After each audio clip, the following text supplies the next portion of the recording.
Okay, so before you dive into the steps, we want to just give you a quick overview of what to expect as you go through this process.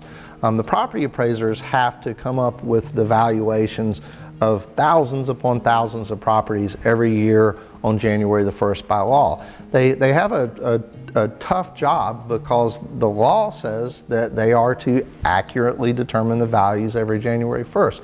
But when you're in a county that has hundreds of thousands of properties, how the heck do you do that? Well, property appraisers, as you can imagine, have some sophisticated software that helps them do this.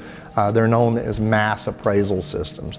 And these are algorithms that go out and look at all the sales and market conditions and everything, and then roll it all together and come out with all these valuations every year on January the 1st.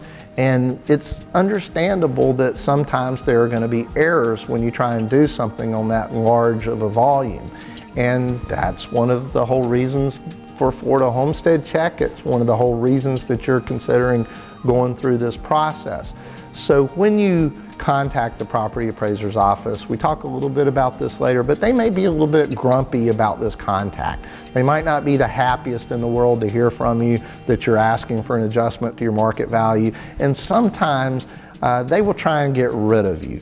Hopefully your property appraiser is helpful. They want to acknowledge that there may have been an error and they want to work with you on trying to correct it, but sometimes they just want to get you off the phone and make you go away. So you can sometimes expect things in the phone call like, well, we don't use appraisals, we use a mass appraisal software system and that's how we do it, so bye.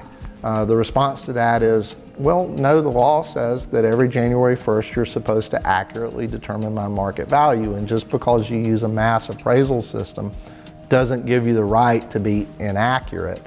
And in my case, I have very good reason to believe that you're being inaccurate. Sometimes you may hear someone say something along the lines of, well, we're not in the business of trying to increase market values so you can have more homestead savings to move to your new house. Again, the response to that is, I'm not really worried what business you're in. What I'm worried about is that when I sell my house, that I have the accurate amount of homestead savings to move to my new house, since that's going to affect me for the rest of my life in Florida. So I want to make sure that my market value is accurate. They may say, well, we're still working on the values. Nothing's final yet. Just call us back later. They'll try and put you off, kick the can down the road. We talk more about that in the steps.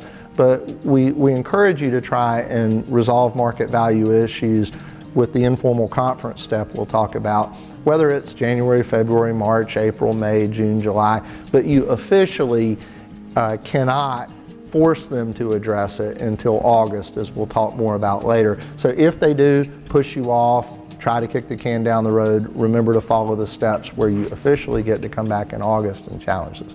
So don't be put off by some of these typical responses that they'll have with you, if they're being brusque with you, if they're being rude with you. You have your rights, you have the right to challenge this, and as you'll see as you go through these steps, there's a process there to do it.